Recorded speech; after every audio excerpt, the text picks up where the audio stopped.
to building a healthier community for all of us. More info at 202-4YOU or BaptistJax.com.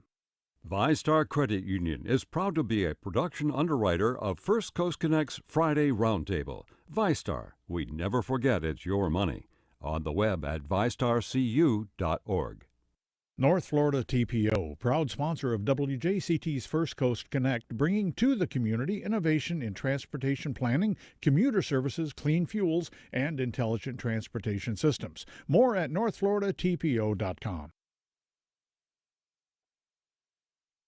Opinions expressed on the Friday Media Roundtable are those of our panelists and do not necessarily reflect the views of WJCT News.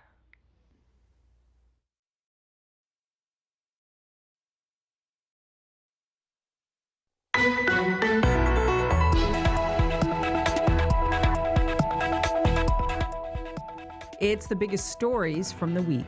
I'm Melissa Ross, and just ahead this hour on First Coast Connect, we'll talk about the week's top stories with our Friday Media Roundtable. Everything from supply chain issues around town causing things like Christmas tree shortages, the reopening of the downtown library, and a special election now going to a runoff. It's all ahead, plus how you can be part of the Jackson's holiday walking tours this weekend and next.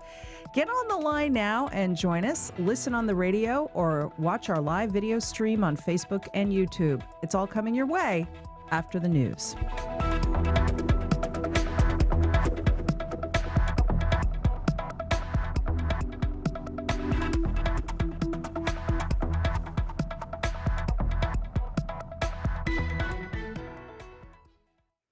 And the time is now 9:01. This is WJCT News 89.9 in Jacksonville. Good morning. I'm Michelle Coram.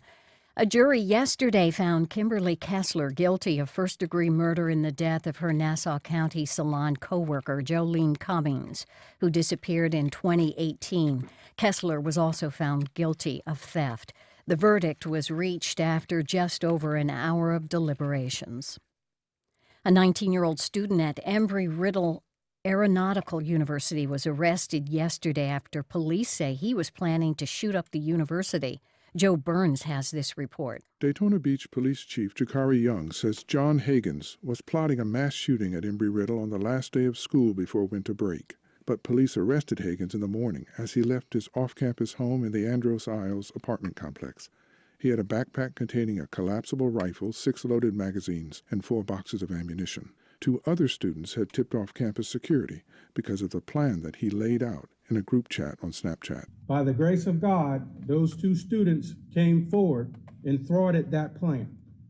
By the grace of God, they came forward and prevented Embry-Riddle Aeronautical from being the next national media story with regards to a mass shooting. Young says Hagans acknowledged making the threat but said he was joking. In Central Florida, I'm Joe Burns. NASA's newest X-ray observatory is circling the world after SpaceX launched it from Kennedy Space Center early yesterday. The observatory's $214 million mission is to shed light on exploded stars, black holes, and other violent high-energy events unfolding in the universe. It's clear here in Northeast Florida, 63 degrees right now, mostly sunny, into the upper 70s this afternoon, down to 64 degrees tonight.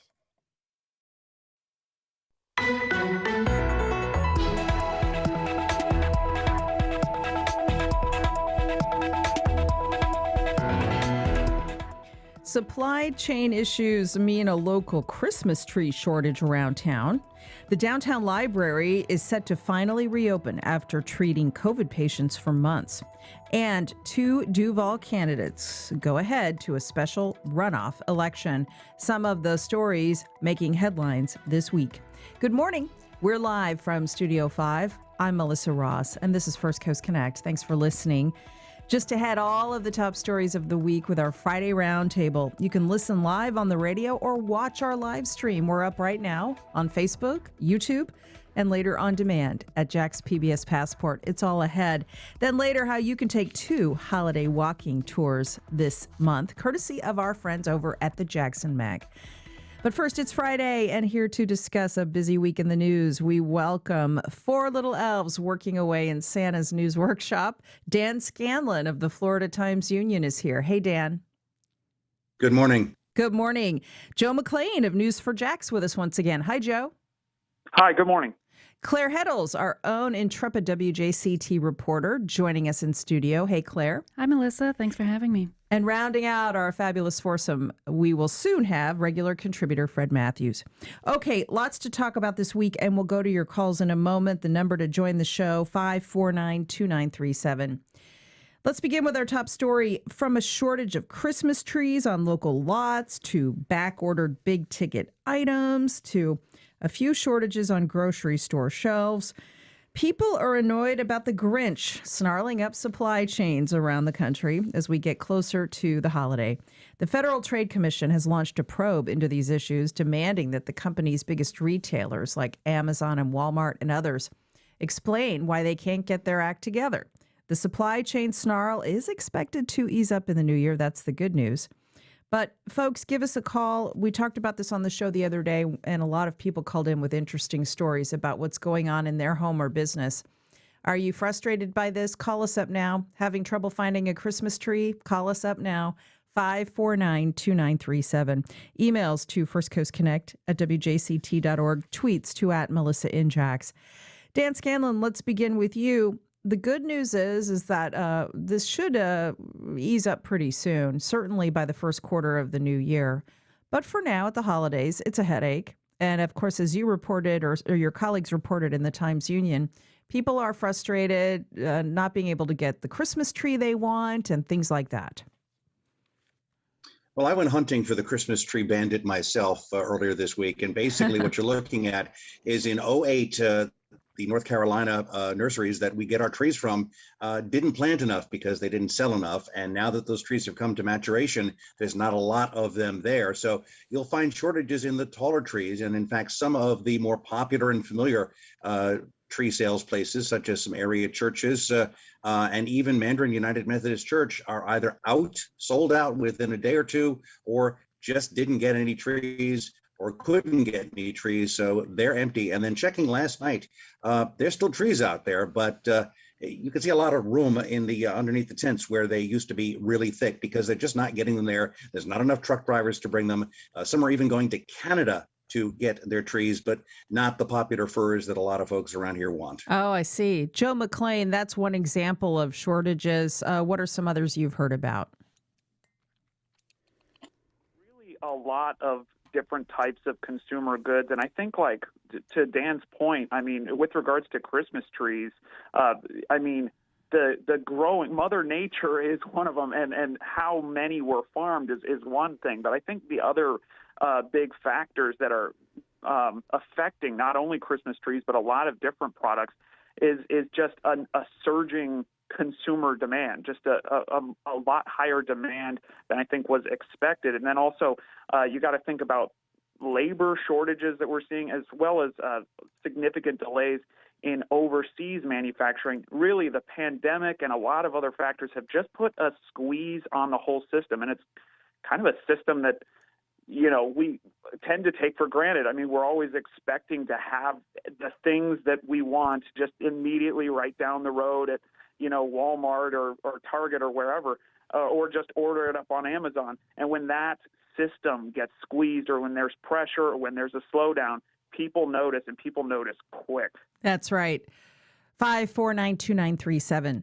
Claire Heddles, the good news is the jobs report came out the other day, and it's the lowest in 50 years, the lowest unemployment rate in a long time. Really good jobs numbers. The inflation caused by the pandemic that's creating the supply chain problems is expected to ease up next year. All of that said, the Federal Trade Commission is looking into this, demanding answers about the supply chain problems from the biggest retailers. Right. So the 9 large companies that they're asking for information from are expected to produce these results in mid-January. So hopefully we'll have some more answers at that point. We've seen Governor DeSantis focus on Jacksport as a solution to the supply chain problems, but we've heard from economists that, you know, that would unlikely solve the problems later down the road to have more ships coming to Jacksport. So we're looking forward to some of those answers that the FTC gets. And I do think, as you mentioned, we are seeing more jobs, but the pandemic showed us that some customer service jobs are still a life or death choice because you're interfacing with people. And so are we going to see those changes to lure in workers of hazard pay and sick leave for wage type jobs? That's a great point. Fred Matthews, lots of those kinds of jobs in our community. And as Claire mentioned, the supply chain crunch is impacting things at our Jacksport. Well, it is, and it's just a reflection on what some people would call America such a spoiled country. We want everything now. We want everything instantaneously, and we want it at our convenience. I've just been amazed at the number of people who are buying cars online, paying full price for them. The car is sitting in California, and they expect for it to be at their home in 2 days. And with the trucking shortage and the lack of truckers that can ship that can load up these cars and get it to you from all over the country. You're sitting on a mountain in Wyoming and you're looking for that brand new Cadillac Escalade to be delivered to you in midwinter.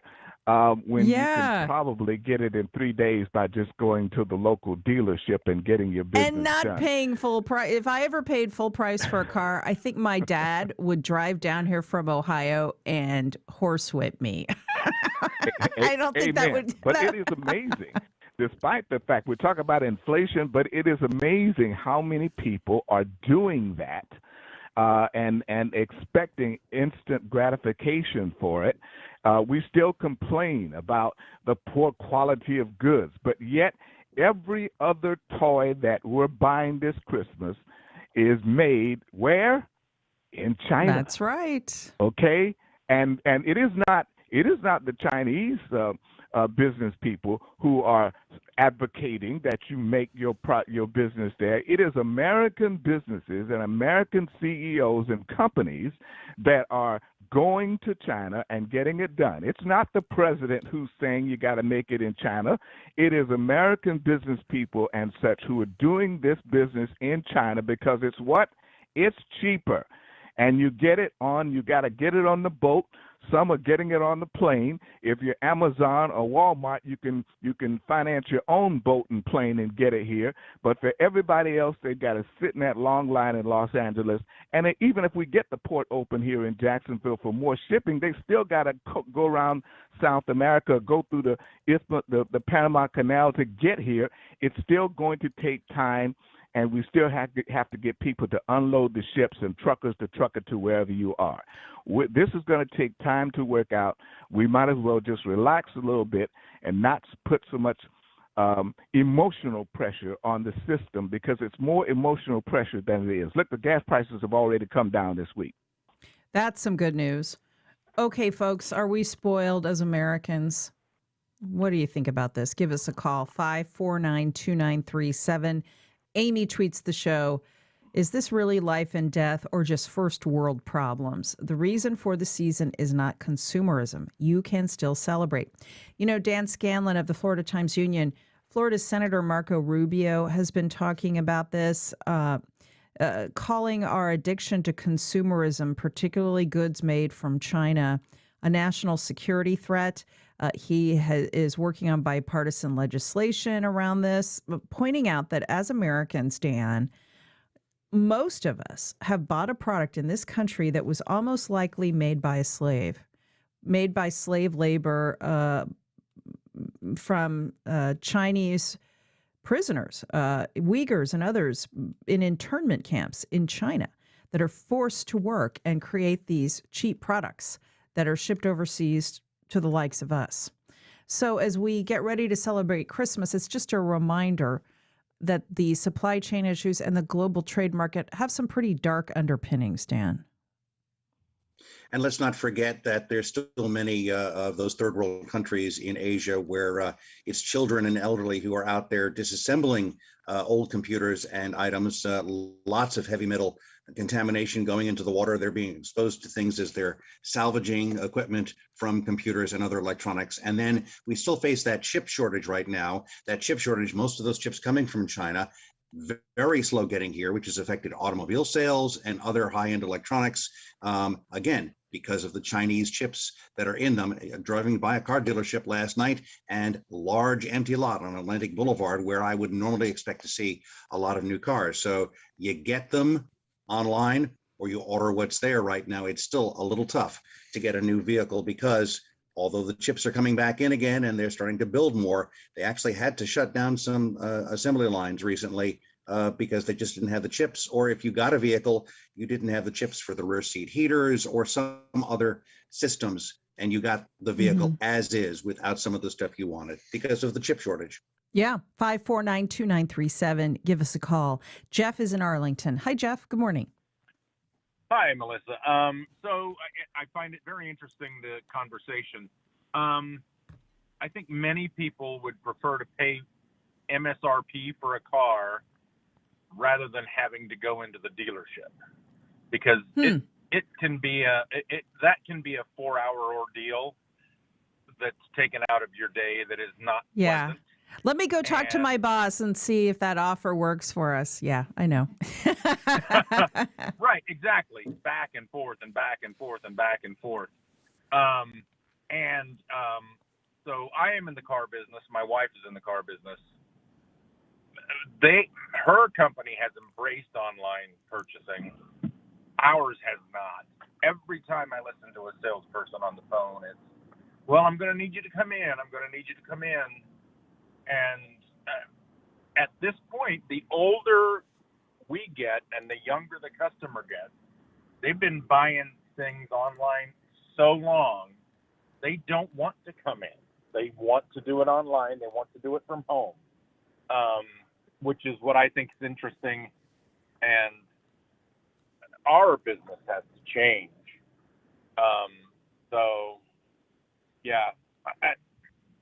I thought that conversation was very interesting. Thank you, Melissa. Thank you, Jeff. Joe McLean, News for Jax. You know, your I-team at Channel 4 has been investigating Carvana. That's the company that allows you to basically order a car online. There's that big Carvana tower down at I-95 and Butler Boulevard. Fines have been issued against this company. They've been accused of failing to follow Florida law. We're getting a little off topic here, but Joe, as Fred pointed out, as we go through these consumer-related issues at the holidays, it's getting us into some pretty interesting avenues of discussion. Right, and that kind of takes us back to our sort of collective mindset.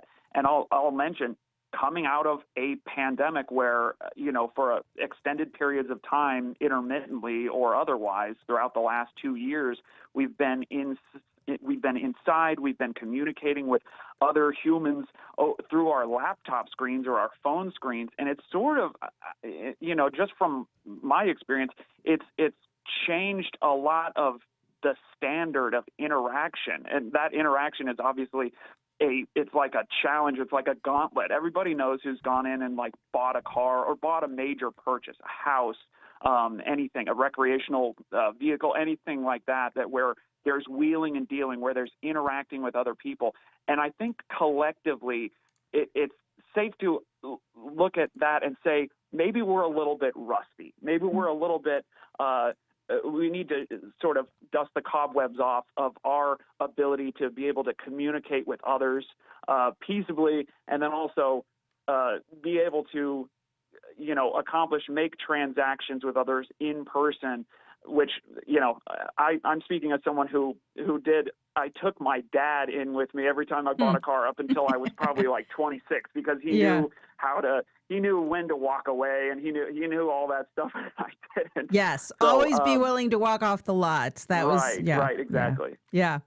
How funny. Okay, Fred Matthews, this gets back to what others have been saying, which is that we are so spoiled as a country of lazy consumers sitting on our couch, watching Netflix and ordering a bunch of stuff from Amazon that we expect to come to our house immediately. Here is a comment on our Facebook page from Ann. Some of my orders are delayed, but you know what always arrives on time? Anything ordered from Amazon. Fred, that is probably due to the fact that we have these Amazon warehouses so close by right here in our area. Again, in America, innovation by an American company that has determined how the supply chain will work for them and how they can meet the consumer's need. It can be done here in America if we put some thought. Again, the same products that are many of them are still being made in China, but they found a way to get it to work. And so can other companies do. But again, on the other hand, that's why we become so spoiled, because Amazon has spoiled us. And they will tell you, you got 1 day to order this item to get it on time. You got 3 of these left. Order at this point, and we can get it to you by this day, and they get it there. And we see the Amazon trucks floating all over the neighborhoods, more so than we see the USPS trucks, and FedEx, and those are trying to catch up. But that's just the kind of innovation that can be done here in America, and it has, yes, added to our spoilage. But the point is still the same. We can do it here if our companies and CEOs look at the right working models to make it work here. And there's just not enough of that going on. Russ is in Mandarin. Hi, Russ. You're on the air. Oh, thank you, Melissa, for taking my call. You asked if we were spoiled as Americans. Mm-hmm. Yeah. There's an old saying. I think it comes from a European country. I'm not sure which one. Maybe France. And what they say over there is Americans know the price of everything and the value of nothing. So this is not a new problem. We are the entitled, spoiled brats of the world. We are number one. Oh, I know. It's so unfortunately true. Russ, that's such a great quote. Thank you for that. And if you're just tuning in, it's our Friday Media Roundtable. I'm Melissa Ross. We're discussing the week's biggest stories with our fabulous foursome panel of journalists. Give us a call as we move ahead to talk about other news of the week. 549-2937. The other big story this week, no clear winner emerged Tuesday in the campaign to fill the city council seat left vacant by the late Tommy Hazouri.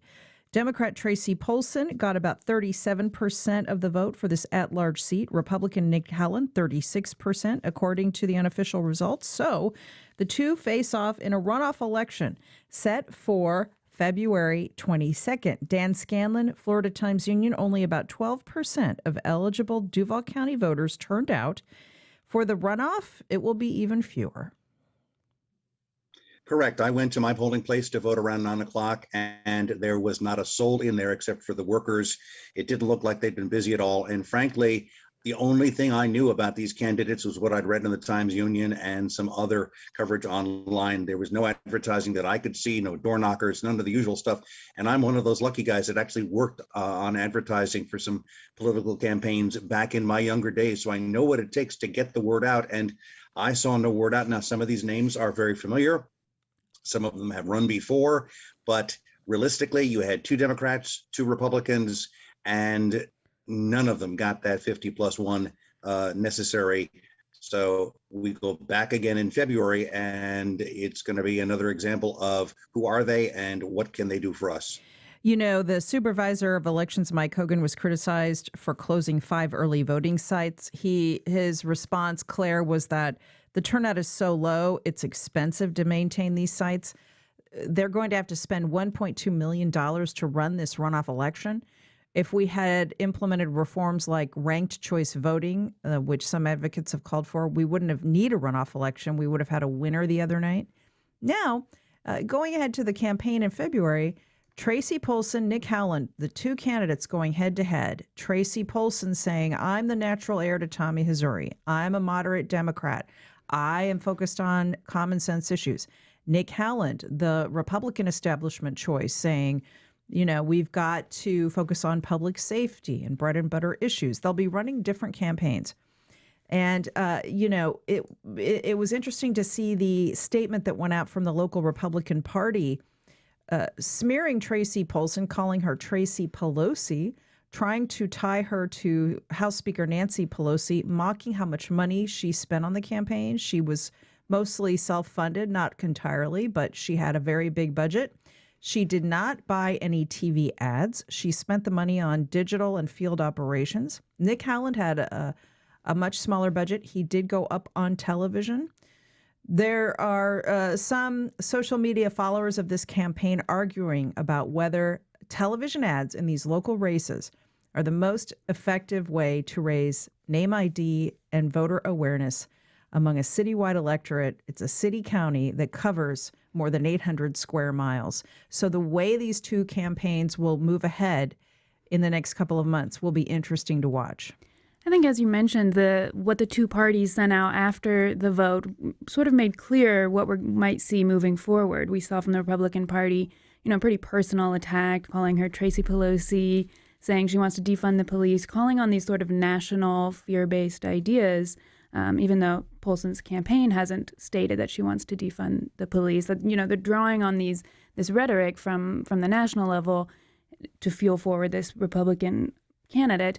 Whereas what we're seeing from the Democratic side is really focus on Missouri, saying this is the natural heir to Missouri. She has these similar qualities to Missouri. So I think as the campaign moves forward, we're likely to see some of these more personal attacks now that we have two candidates, because leading up to this, there was a little more focus. I mean, as Dan said, there was pretty limited information about the election period. I was also at the polls talking to voters both this week and last week, and there were very few voters to talk to. I mean, they were almost empty, and poll workers were saying they were hardly seeing anyone. Yeah, I mean, Joe McClain, Channel 4, it'll be 10,000 voters or less that turn out to the polls in February. So these candidates have to try to get voters out any way they can. Meanwhile, the state is operating under stricter voting laws that were passed since last summer. And so, they're vying for this at-large seat when other reform advocates have argued we shouldn't even have at-large seats on this bloated, they say, city council. Do we need all of these at-large seats? Well, that's kind of going to be a big question here. I mean, it's going to be kind of irrelevant to this race. We have them now. We're going to vote for them. And reforming the city council is probably another issue for another day. And what you mentioned about getting out the vote, that is really going to be the what is going to define this race. Who can get more people mobilized? When you look at the results from Tuesday, you see there were 36,933 Democratic votes. There were 36,861 Republican votes. That is a 72 vote difference in that race.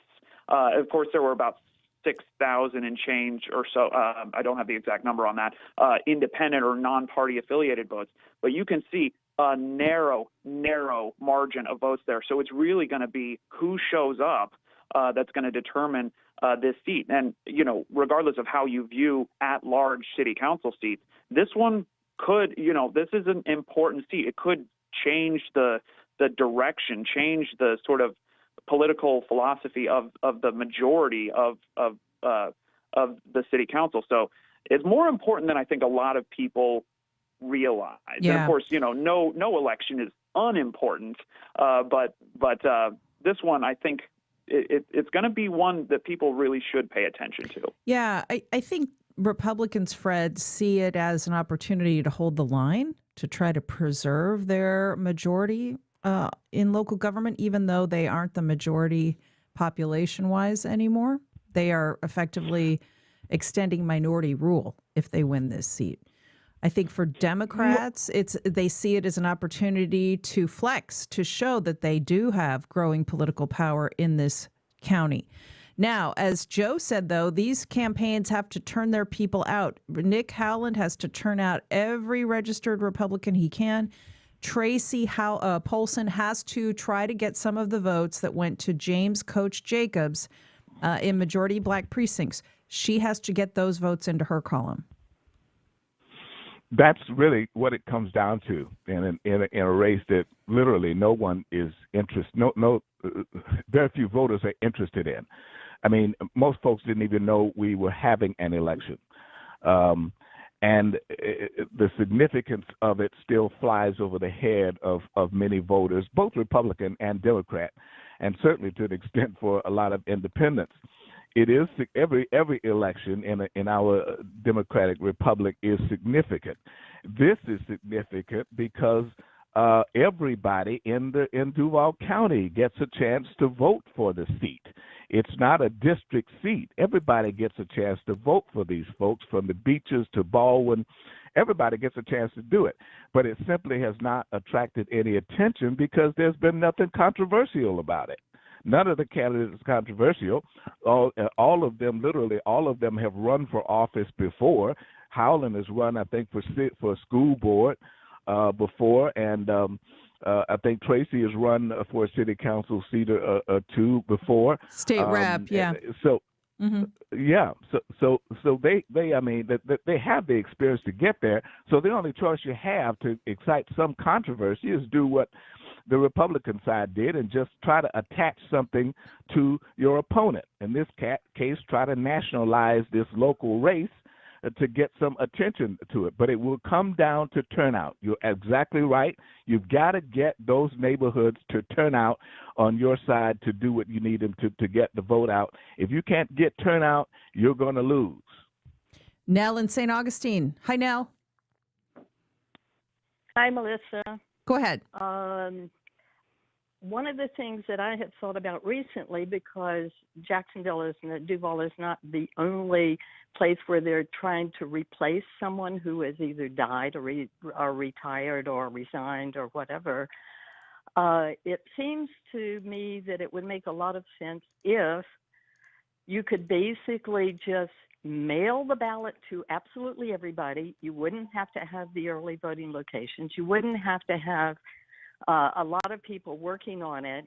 And if the legislature would pass that on when it's just one single issue. Well, they've done just, Nell, not to cut you off, but they've done just the opposite.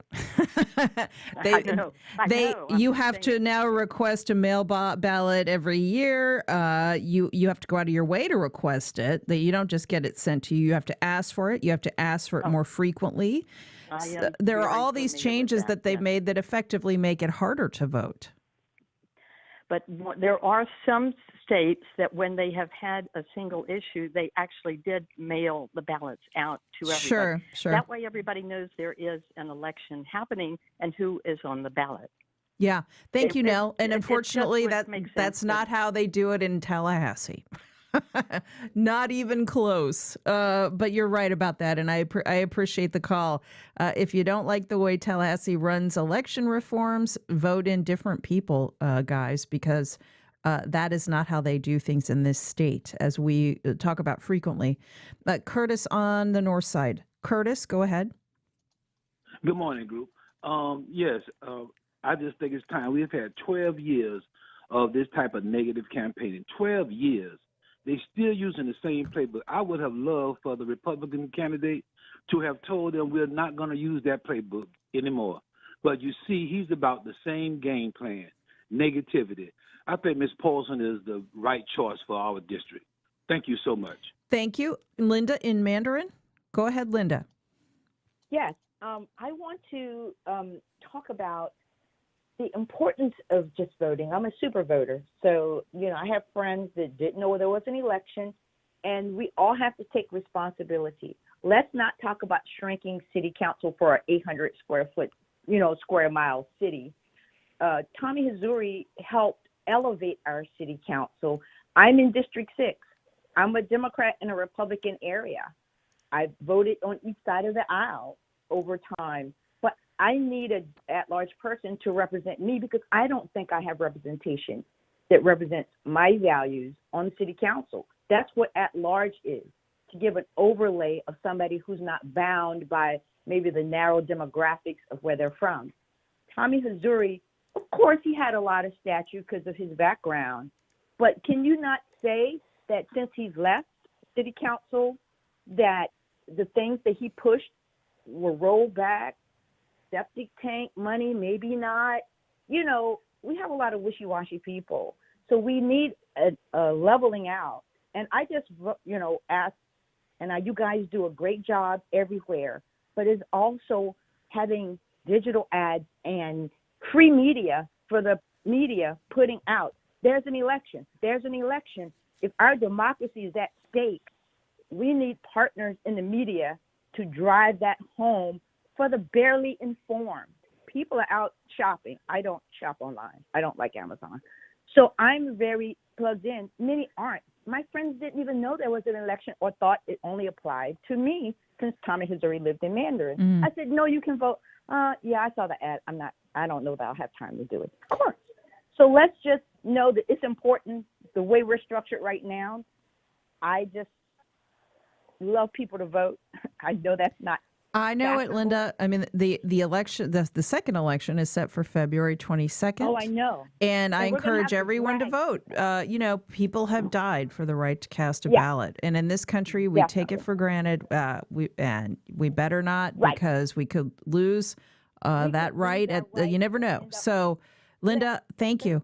Thank you so much, guys, for keeping the dialogue up. Thank you. Again, that election is set for February 22nd.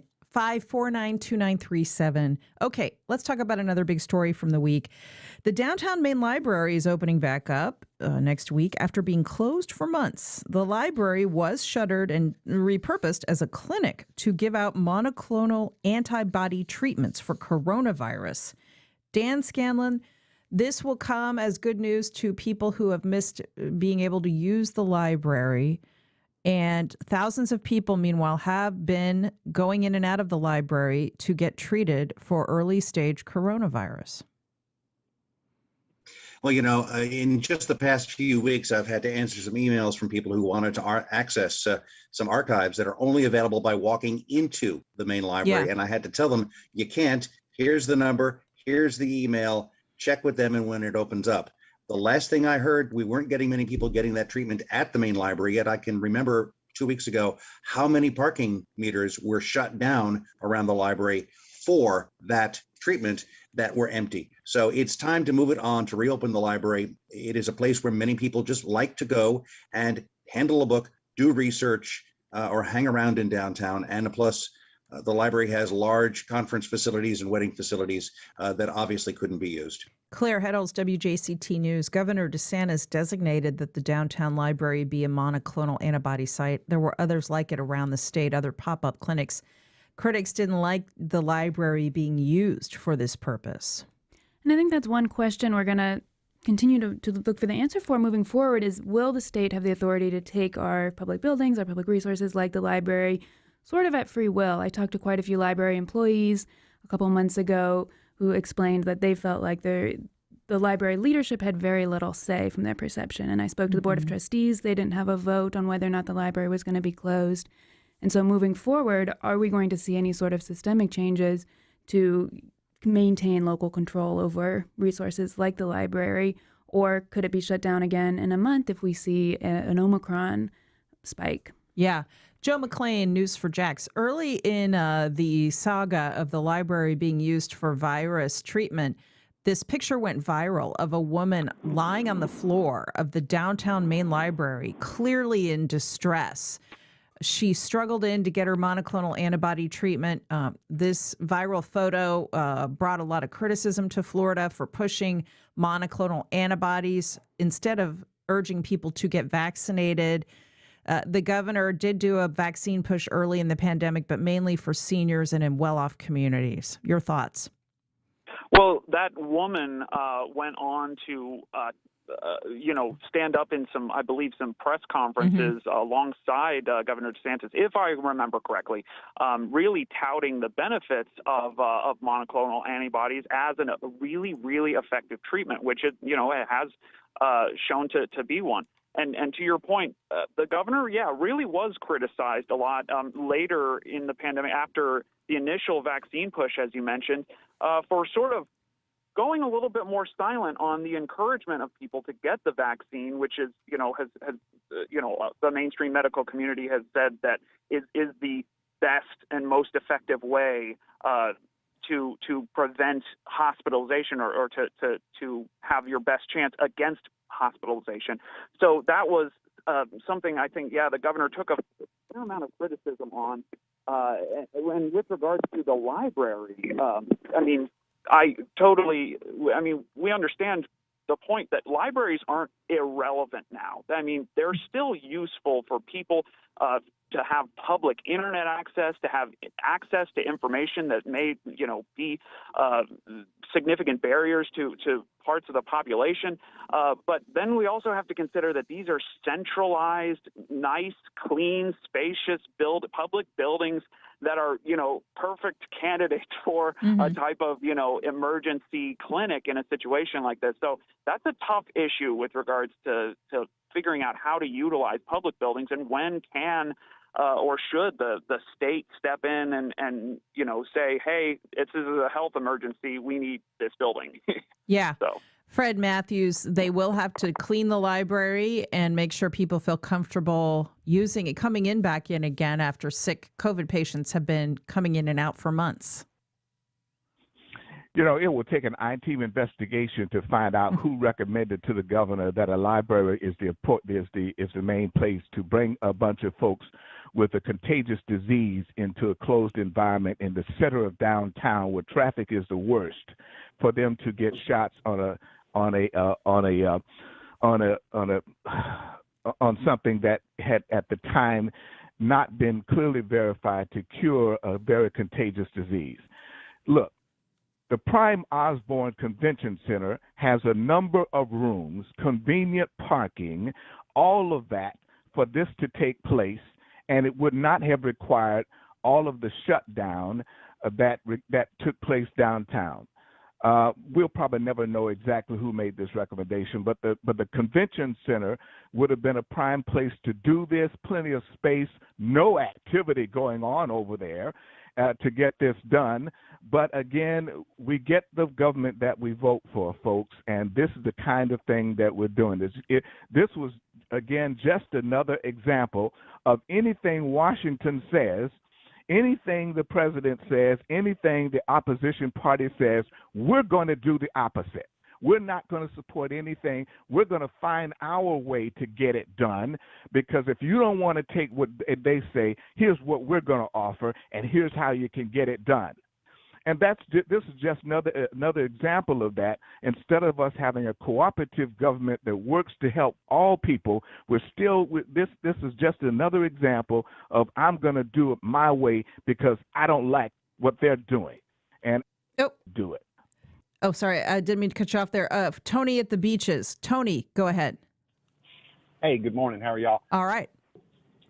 Hey, yeah, Melissa, I just wanted to maybe try to clarify one thing. You said that the vaccine rollout early on in the pandemic was only targeted towards affluent communities.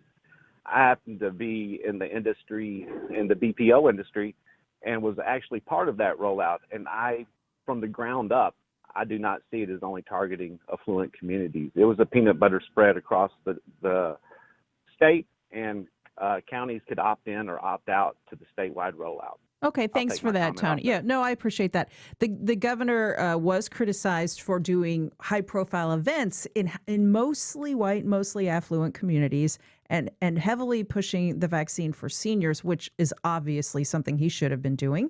The majority of Floridian seniors are vaccinated. But I take your point, Tony. The vaccine did go out to other communities, although perhaps wasn't pushed as much in terms of publicity. But I appreciate you calling with that point. Okay, before we let everybody go, let's talk about education news. There's a lot happening. Everything from hundreds of Clay County students who could soon be on the move to new classrooms in the Argyle community. School board officials say they need to move some kids around. At the same time, Fort Caroline Middle School of the Arts is having a groundbreaking today. This school was funded by state dollars already in place before the half-cent sales tax for schools. Duval Schools getting a nod from the Best Schools in America list. And Florida's Education Department has scrubbed links to an anti-bullying portal from its website tied to an LGBTQ resource page. And by the way, the governor is proposing pay raises for teachers. Teacher pay in Duval was bumped up to a minimum of $47,500. Claire Heddles, so much news in the education world. I guess we can start with Duval County. On Tuesday, they passed a salary increase. So this goal that the governor is stating of the $47,500 minimum salary, the districts are negotiating contracts with unions. They're not required to reach that goal, but are encouraged, incentivized with the governor's upcoming budget. And so Duval did pass a budget that raises that minimum salary. But one thing that the union brought up, and a school board member actually apologized for, is that it raises starting salary, but it doesn't do a lot for experienced teachers. And so now a teacher in Duval at year 1 and at year 14 makes the same salary. And so it doesn't incentivize experience and being a veteran teacher. The other sort of significant thing that came up during Tuesday, we heard quite a few parents and some local nonprofits talking about the state taking down the LGBTQ resources from the state's website. Now, Duval County Public Schools still has all those resources on our local school district website, but we had a lot of people advocating for making sure that the district is maintaining that amidst what might be pressure from the state moving forward to hide some of those resources. Thanks for that. Dan Scanlon, Joe McLean of Channel 4 has to hop off and go cover the groundbreaking for this new school in the city. So what are your thoughts? We're getting so much growth in our suburban communities now, and that means you have to have new schools. So St. Johns County is certainly doing that. They've been building new schools, but then the school board in Clay County last night voted 4-1 for boundary realignment at Oakleaf and Orange Park High Schools, meaning about 350 students at Oakleaf are going to have to go to other schools. Lots of parents didn't like that. The school board countered by saying our schools are some of the best in the state, so it doesn't matter what school you go to. But that's obviously a situation. If you have a lot of growth and you have overcrowding in your schools, you got to find a place for them, because these kids are our future and they need to be at a place where they've got room to learn and grow. Joe, you've got to go. Your thoughts quickly as you go off to cover this story. Right, and it's really growing pains, I think, and to Dan's point, that's exactly right. As nobody likes moving schools mid-year or amid their high school 4 years. It's a really important time. Your friends are at the school, so moving schools is tough, but overall it's necessary in the long term. County and school districts have to account for growth in the county, and if a school's overflowing, they have to account for the fact that students won't get the education they need if their classroom's way too full or if they're not getting attention.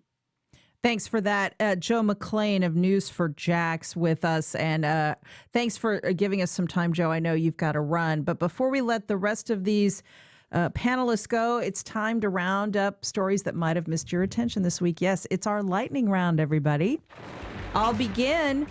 Luminaria is Sunday in historic Riverside, Avondale for the 37th year.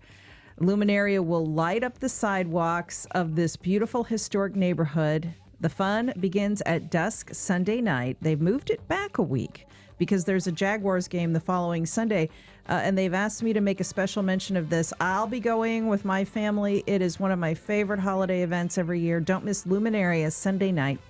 Fred Matthews, what's on your mind? I love history, and every day I look for something new. On this day in 1950, and 1964. In 1950, Ralph J. Bunche was awarded the Nobel Peace Prize. He was the first African-American to receive it. And on this day in 1964, Dr. Martin Luther King Jr. received the Nobel Peace Prize in Oslo, saying, with an abiding faith in America and an audacious faith in the future of mankind. I love looking back at history and seeing what could have happened and what did happen on these days. That's great. Dan Scanlon. Well, Kimberly Kessler took the jury only an hour to find her guilty of the murder of Jolene Cummings yesterday. The mother, Ann Johnson, extremely thankful that happened. That was a horrible murder that occurred apparently in a hair salon in Nassau County. No remains yet found, but the evidence apparently was so overwhelming that the jury came out. On the good side, you got deck chairs at Jacksonville Beach, and you got Dickens on Center Street in Fernandina this weekend. So that's going to be a cool way to celebrate the Yule. Thank you for that, Dan Scanlon. And Claire Heddles. And Omicron is in Florida now. I talked to some doctors this week that said don't loosen up on masking now. Early studies are showing that it could be 5 to 6 times more transmissible than the Delta variant. Hate to we keep beating this drum, but yes, please be careful, everyone. And thank you so much to Claire Heddles, Joe McLean, Fred Matthews, and Dan Scanlon for a great discussion, as always. Have fun this weekend, everybody. Thanks. Take care, Melissa. Thank you. Thanks, Melissa. Thanks, all. A quick break. In a moment, we'll tell you about this weekend's Jackson Walking Tour. And it's that time of year to support public radio and make your end-of-year gift. Do it now by calling 353-9528 or support us online at wjct.org. Thanks to a generous donation from the Winston Family Foundation of $25,000, every dollar you donate this week will be doubled. So call now, 353-9528 or wjct.org/donate. We'll be right back.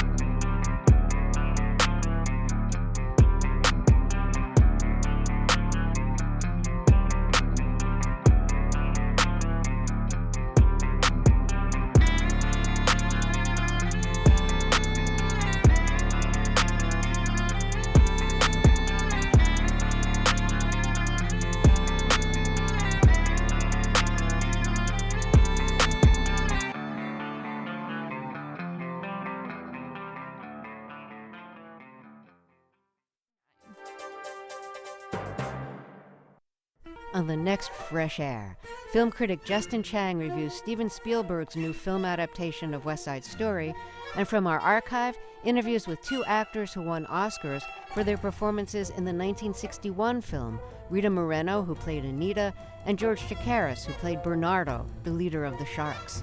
Join us. Today at 1 on WJCT News 89.9.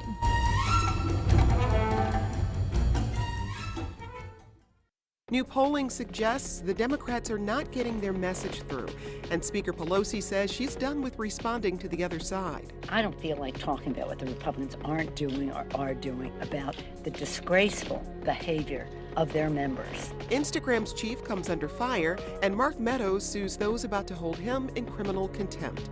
Next time on 1A. Today, starting at 10 on WJCT News 89.9.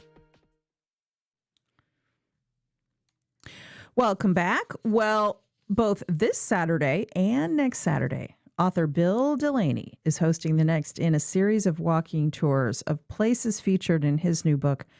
It's called Secret Jacksonville, a guide to the weird, wonderful, and obscure. Bill is co-owner of the Jackson Mag in Edible, Northeast Florida, and he spent years researching this city's underknown and underrepresented stories, hidden gems, the forgotten, mysterious, and just plain interesting and bizarre.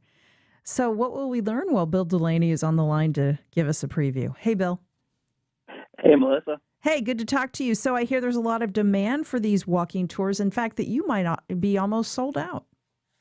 Yeah. Actually, the one tomorrow has sold out. Fortunately, I have another one coming up January 15th, Saturday, January 15th. Tickets to that make a great Christmas presents, by the way.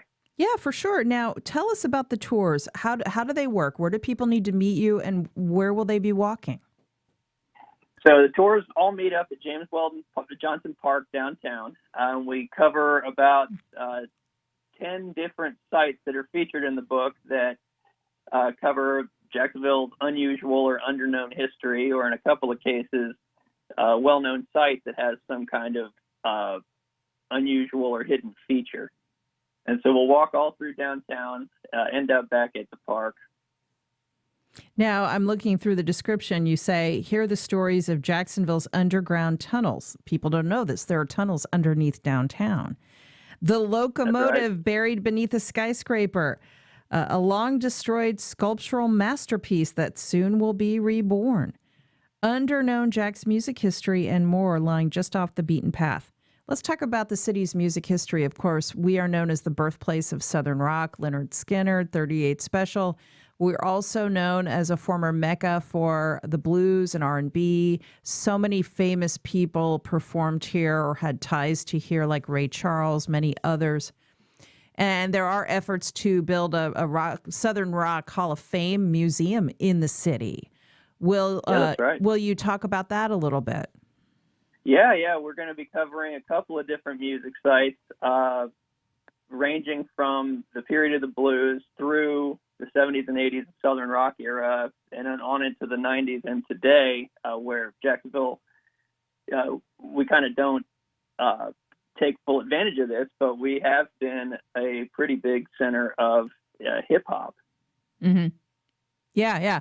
That's such an important point. Now, Bill, tell us a little bit more about what inspired these tours that do support your book, which I really think is also a good holiday gift, your book, Secret Jacksonville. How did you come up with this, and how do you build the tour out? Yeah, so the book came first. My publisher reached out. They were looking to do a book on Secret Jacksonville, unusual unknown sites, and they needed a local author to do it. And I jumped at the chance to do it because this is the kind of stuff that I research and write about in my own time. I would be doing it even if I didn't have a book. And so the idea for the tour came in downtown Jacksonville alone, because it's the part of the city. There's so many of these sites that are all within a pretty easy distance. So it's a great way to get out and see them firsthand for yourself. Yeah. So what have the reactions been like when you've conducted these tours? Because this isn't the first time you've been doing this, is it? It's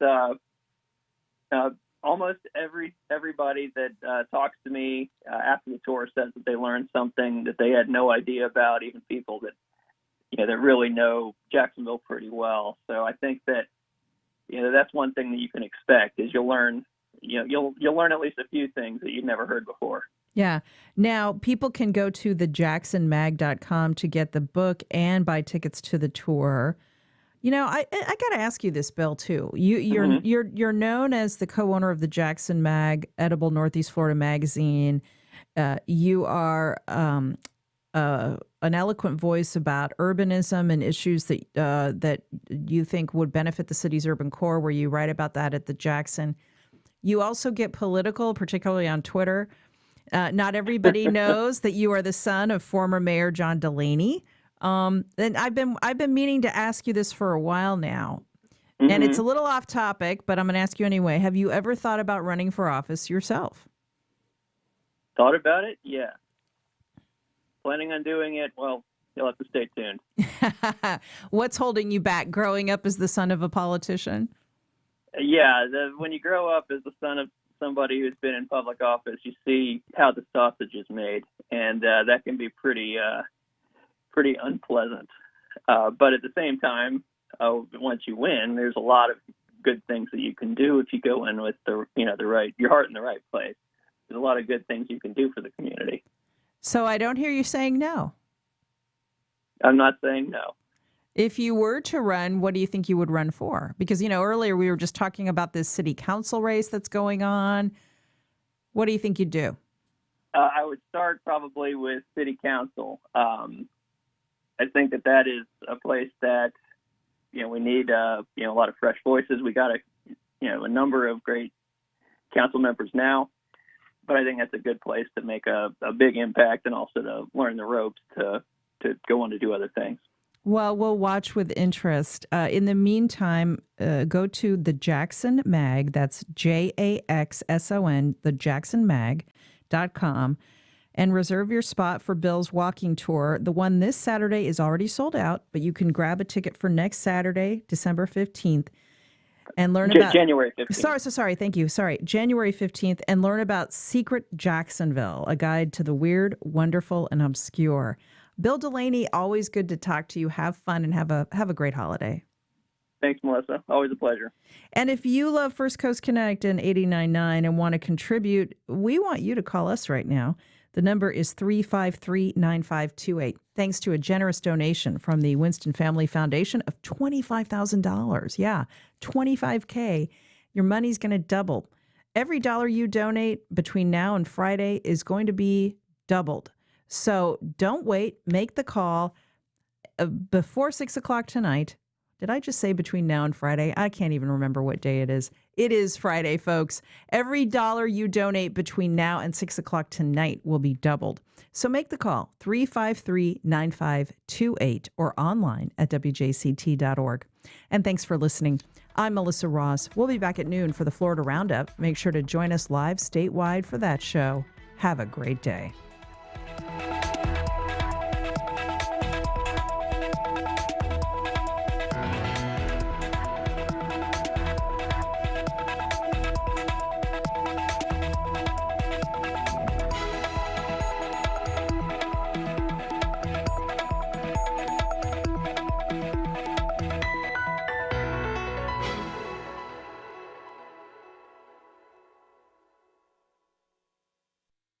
Support for First Coast Connect